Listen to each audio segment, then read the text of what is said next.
Okay, anyway, what's good, agents? So we're going to do the deck profile for Gaiomon. This is the deck that we played during the Gen Con Regional on August 7th. You know, we got to say this for the YouTube folks. This is being recorded on Twitch. We're doing our videos live because otherwise I won't get any done. Anyway, let's go ahead and showcase the deck. Already going to be making some changes to it, but this is the current iteration, which I do think works really well against pretty much any matchup. There are things that are more difficult, but they are not, you're going to get your ass beat. Like the current iteration, Motherboard can be a pain because they can bounce your Gaiomon, because I don't have Breath of the Gods in the deck. And Digimon can be a little annoying because that match can get really grindy. So, first and foremost, for our babies, we have 4 Greymon. Greymon is here for the extra drawing a card. Drawing is always nice. Everything in your deck by the time you start swinging is going to be 6k, so you can always use it. And then we have 1 Coromon because all your big boys are Greymons and they're going to swing and you're going to draw. You could change this out and you could run, I'm going to grab the card here. If you wanted to run these guys, the Coromons for the extra DP, I think that's not a bad idea. Because you can give the extra DP to your Agumon or your Greymons, which of course includes Gaiomon. So I don't think this is bad at all, especially if you want to be super aggro. This is a little more control and like mid-range, the way that this is constructed. So we have our babies. Then for our level 4s, the first set of level 4s, we have our 4 of the BT8 Agumon. Now, I don't think you need this card in the deck. I think if you want to change it out for a totally different level 3, you could. The reason why I run this one is because he can evolve on top of red. Our base is red, so that's why he's here. And he can search for Gaiomon, Greymon, and BlackWarGreymon, and your regular Greymon. So your Greymon line and your Cyclone Mons, he can pull for you, which is sometimes really helpful, and other times I really just need him to help me cycle through the deck, where I'm just trying to put cards to the bottom and resurface other things. This deck does a lot of cycling. It is legitimately possible that cards you put from the first turn at the bottom of the deck will show up later in the game and that they will be useful. So just keep that in mind when you're bot decking stuff and kind of like thinking about the long game of your match, if there is one.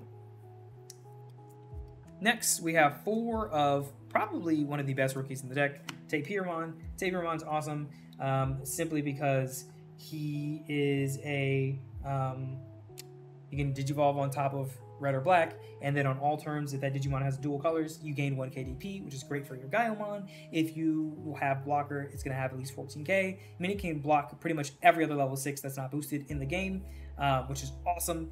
And it just provides so much value, even for like Monochromons. Anything with blocker, he's great because it's going to be on all turns boost. Also, thinking back to Agumon, if you wanted to trade this for like a red Agu, I think you could, because all your level 4s can Digivolve on top of it. So if you don't want this, if you want something more like that's going to give you a bigger boost, you could totally try that, and I think you'd be fine. Next, we have 4 of the promo Agu. He's great because he's going to give you 2k.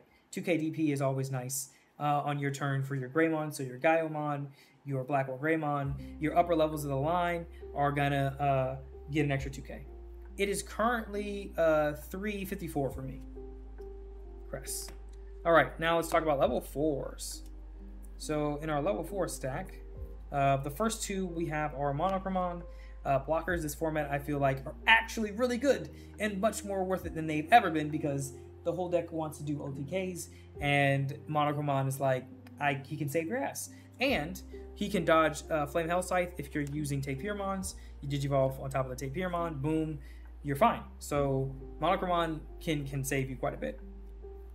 Then we have Cyclone Mons. Cyclone Mons are great because Maki can reduce, I mean, Maki's going to be reducing almost every card in this deck, but she can reduce the evolution cost of Cyclone Mons, so they can cost you 1, they can cost you nothing.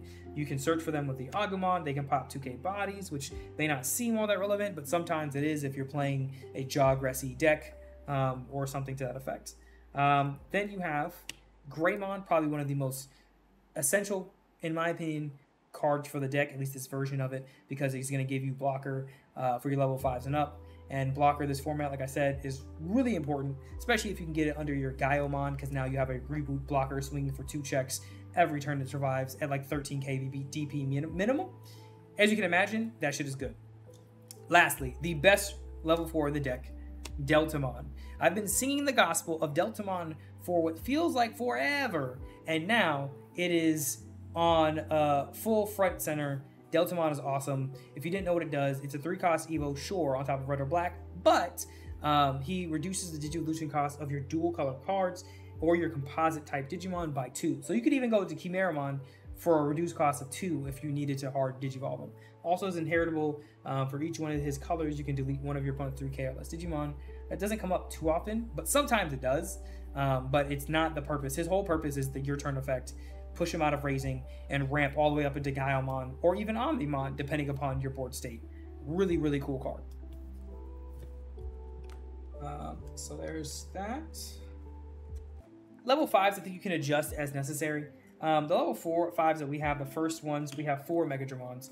Now, if you didn't want to run 4 Megadramons, you wanted to change it to something else, I think you could. If you want to put some red cards, because they'll be able to Digivolve on top of all of your level 4s, except for Greymon, which is kind of an issue, but, you know, you could try it. Megadramon on Digivolves lets you pop 3-cost Tamers or 3-cost Digimon. Then when you swing with this guy, it's not once per turn as an inheritable if it's under a machine or Dragonkin, which BlackWarGreymon and Gaiomon are both Dragonkin. You can pop 3-cost Digimon or Tamers. This format, I think, is way better than people are acknowledging, because you can get rid of the Cool Boys, you can get rid of UGs, you can get rid of basically anything that's not a memory tamer. And while decks aren't as tamer-centric as the previous format, they still use 3-cost tamers. So I really like Megadramon. I think he can really save your ass. As we saw today, there were plenty of times where just complete board wipes because of Megadramon. Next, we have the other obvious level 5, 4 Metal Greymon. I don't really think I need to go into why he's good. Digivolve, kill something 3K, and then he lets you swing into a Digimon.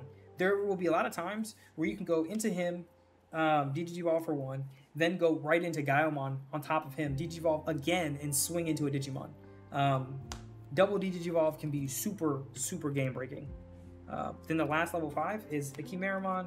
I don't think you need this card in the deck. He doesn't come up as often as I would like because I'm not running Nokia in this deck, but he is still a good option just in case you're able to set up your board, get a couple Digimon out, jog rest, boom. I would say that he's a decent option to consider, but by no means required. Level 6s. Now you can play with these numbers as much as you like. We have 4 BlackWarGreymons because tamer popping is still important, I think, and still being able to pop 6 play cost Digimon or less is important. So he provides quite a bit of versatility, and he's your board control god. Lastly, we are only running 3 Gaiomon, which you could do 4 and 4 if you wanted to. I'm only doing 3 because I needed a space for Omnimon. Gaiomon, if you didn't know, he can Digivolve on top of your BlackWarGreymon, specifically BlackWarGreymon, for a cost of 2. And then also he Digivolves one of your opponent's Digimon if you have a black Digimon at source, which you always will with the way this deck is set up. And then he has Blitz, and he also has Reboot. So as you can imagine, he's really good.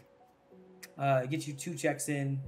There are plenty of times where you can do things where you go to BlackWarGreymon, you swing with BlackWarGreymon over a Digimon, you restand, then you go into Gaiomon, you go for the 2 checks. So you can kind of like board clear and do some damage. These guys are amazing. If you wanted to do 4 and 4, I think you could.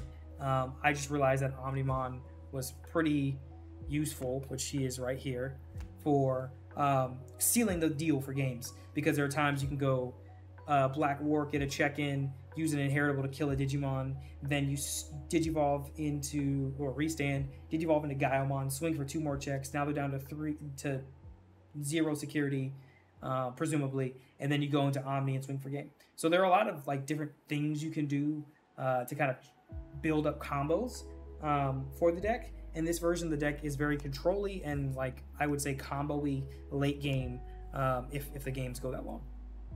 Tamers, this has been debated in my stream for a little while, but Marcus Damon. I'm running 2 Marcuses, not 2 heroes, or ties. I think either are totally viable depending upon what you're going for.